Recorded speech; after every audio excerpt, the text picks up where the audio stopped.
GM 3.0-liter Duramax cast aluminum engine oil pan installation guide. Step 1. Vehicle off and engine cool.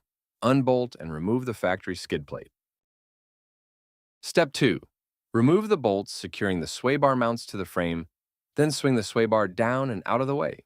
Step 3. Drain the engine oil and remove the oil filter. Step 4.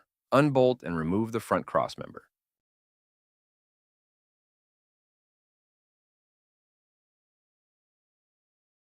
Step 5.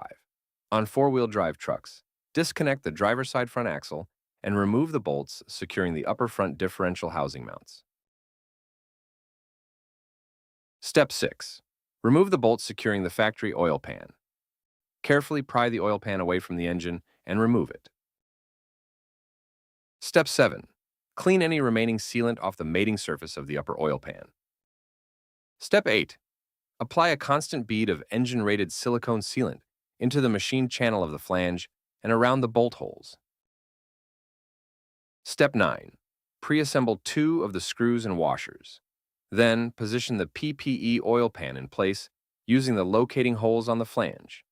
Install the 2 screws on opposite sides to hold the pan in place. Step 10.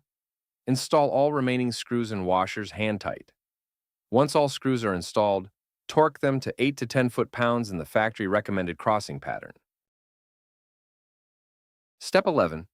On four-wheel drive trucks, move the front differential housing back into place.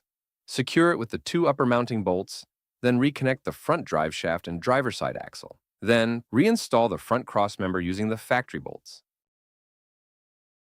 Step 12.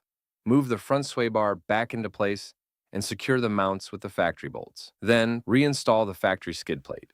Step 13. Install new engine oil filter and fill with manufacturer recommended oil. Installation complete.